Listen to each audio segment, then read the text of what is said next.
அஸ்ஸலாமு அலைக்கும் வரஹ்மத்துல்லாஹி வபரகாத்துஹு.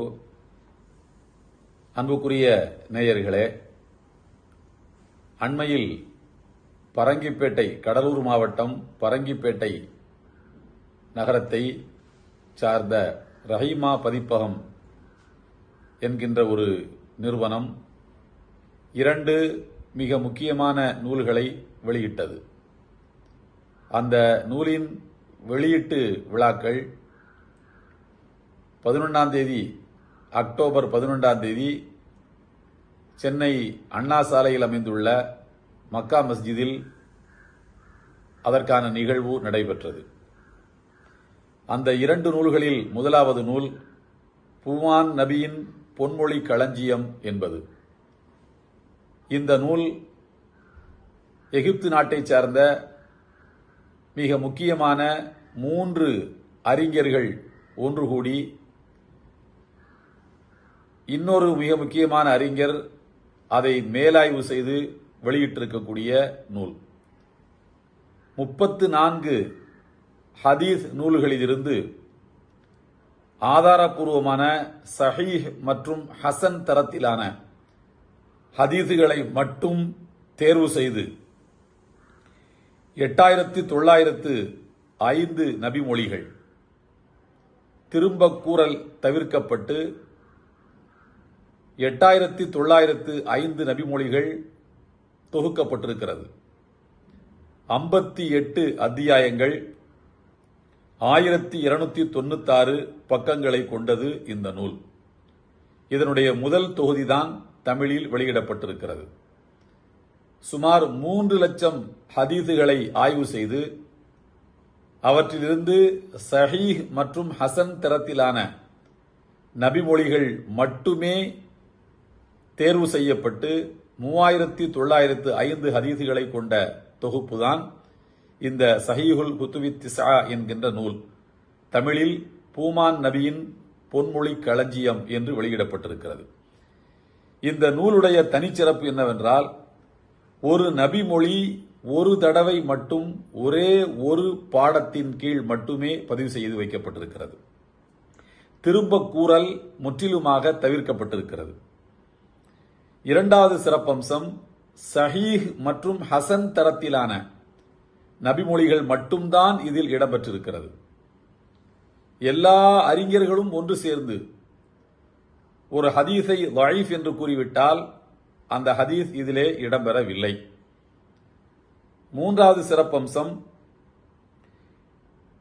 எல்லா அடிக்குறிப்புகளின் எண்களும் ஹதீஸினுடைய முடிவில் பதிவு செய்யப்பட்டு அது தொடர் எண்ணாகவே எழுதப்பட்டு அதன் கீழ் அடிக்குறிப்புகள் இடம்பெற்றிருக்கின்றன.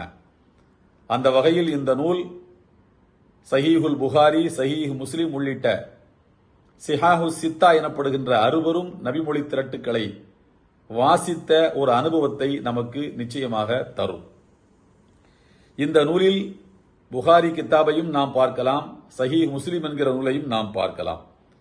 அப்படிப்பட்ட ஒரு சிறப்பு வாய்ந்த நூல் வெளியிடப்பட்டு விற்பனைக்கு இருக்கின்றது.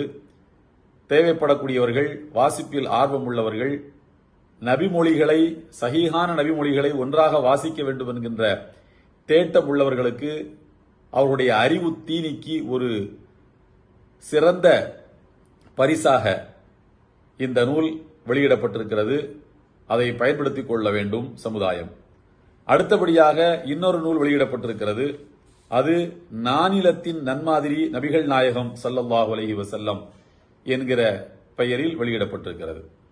இந்த நூல் 1925வது ஆண்டில் இந்தியாவினுடைய புகழ்மிக்க பேரறிஞர்களில் ஒருவரான அறிஞர் சையது சுலைமான் நதுவி அவர்கள் சென்னை பட்டணத்துக்கு வந்திருந்த போது 1925வது ஆண்டில் ஆற்றிய 8 உரைகளின் தொகுப்புதான் இந்த நூல்.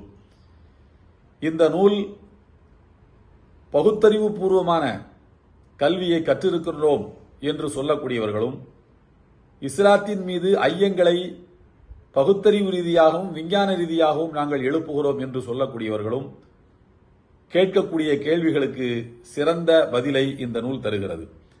நபிகள் நாயகம் ஸல்லல்லாஹு அலைஹி வஸல்லம் அவர்களுடைய பொன்மொழிகள் எப்போது தொகுக்கப்பட்டு நடைமுறைக்கு வந்தன என்பதை பற்றிய ஒரு சிறப்பான தொகுப்பை இந்த நூலில் நாம் பார்க்க முடியும்.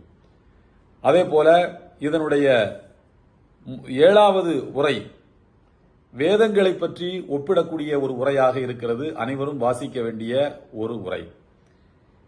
முதல் 6 உரைகளும் நபிகள் நாயகம் ஸல்லல்லாஹு அலைஹி வஸல்லம் அவர்கள் பின்பற்றத்தக்கவர்கள்தான் என்பதற்கு, அவர்களை பின்பற்றாமல் தவிர்த்துவிட்டு யாரும் உலகத்திலே வாழ்ந்துவிட முடியாது என்பதை நிரூபிக்கக்கூடிய தர்க்கபூர்வமான அறிவுபூர்வமான சான்றுகளை முன்வைத்து இந்த உரை அமைந்திருக்கின்றது. இந்த நூல் நிச்சயமாக இதுவும் நபிகள் நாயகம் ஸல்லல்லாஹு அலைஹி வஸல்லம் அவருடைய வாழ்க்கை வரலாற்றை புதிய கோணத்தில் அணுகுகின்ற ஒரு சிறப்பான நூல். சொல்லப்போனால் மிக முக்கியமாக இளைஞர்களுக்கு மத்தியில் ஒரு பெரிய அறிவு புரட்சியை உருவாக்கும் வல்லமை பெற்றது இந்த நூல். 1925வது ஆண்டில் உலகத்தில் இஸ்லாத்தின் மீது எப்படிப்பட்ட கேள்விகள் எல்லாம் வைக்கப்பட்டன, அதற்கு என்ன தரம் வாய்ந்த பதில்கள் எல்லாம் எடுத்துரைக்கப்பட்டன என்று புரிந்து கொள்ள விரும்புவோருக்கும் இந்த நூல் மிகச்சிறந்த ஒரு கையேடாக இருக்கும்.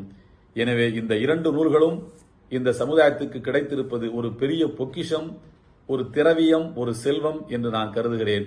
இந்த நூலை வாசிப்பில் ஆர்வமுள்ள அனைவரும் வாங்கி வாசிக்க வேண்டும் என்று நான் பரிந்துரைக்கின்றேன். எல்லாம் வல்ல அல்லாஹுவின் பேரன்பும் பேரருளும் நம் அனைவர் மீதும் என்றும் நிலவட்டுமாக.